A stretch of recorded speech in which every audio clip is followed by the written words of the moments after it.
40-50 কেজির মতন মাছ পাওয়া গেছে একটি বের থেকে। প্রিয় দর্শক, মাছে ভাতা বাঙালি, আর মাছের জন্য বর্তমানে আমরা হচ্ছি কাঙালি। এই কারণ হচ্ছে মাছ আসলে পাওয়া খুবই টাফ ব্যাপার। সেই মাছ ধরার জন্যই করে তারা কাজ।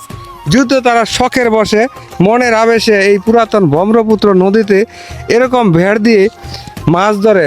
বর্তমানে যেহেতু নদীটি করা হয়েছে খনন, পানি থাকে সর্বক্ষণ, সেই কারণে ভালো মানের মাছ আসলে পাওয়া যায়।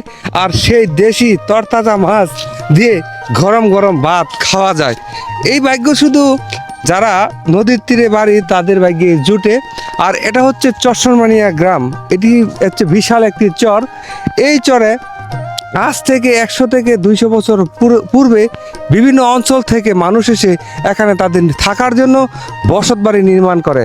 আর এই চর অঞ্চলে সবচেয়ে বেশি উৎপন্ন হয় মরিচ। চরসনমানিয়া মরিচের রয়েছে অনেক গুণ, অন্যান্য অঞ্চল থেকে এর ঘ্রাণ এবং জাল হয় দ্বিগুণ। বলতেছিলাম মাছের কথা, আসলে মাছ দেখলে মনটা ভরে যাবে, দূর হয়ে যাবে আপনার অন্তরের সকল ব্যথা। কারণ এরকম দেশি মাছ পাওয়া এবং দেশি মাছ দিয়ে খাওয়া অনেকেরই ভাগ্যে জুটে না।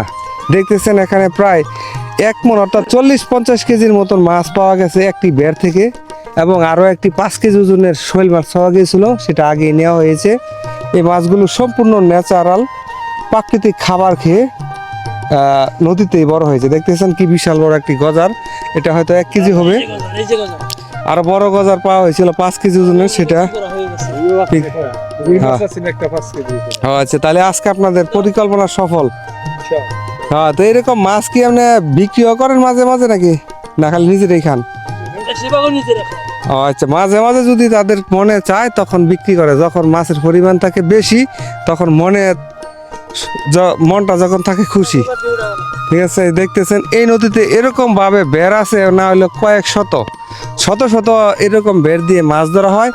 আর এরকম থাকার কারণে দেখেন চিল কিভাবে আকাশে উঠতেছে এই মাছগুলি খাওয়ার জন্য। আমি মাছ আবার দেখাচ্ছি আপনাদেরকে, দেখেন এই দেখেন, এই যে জীবিত মাছ একদম তরতাজা। এইগুলি না কি মাছ?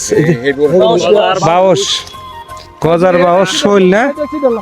আর পুঁটি মাছগুলি দেন, দেশি পুঁটি মাছের কি একটা গুণ, কত বড় দেখেন, এবং তার সাইজটা দেখেন কি আকার। এ হচ্ছে এখানে। এই ছিল সর্বশেষ। শামীম ব্যাপারী। ভালো লাগলে অবশ্যই লাইক, কমেন্ট, শেয়ার আশা করি।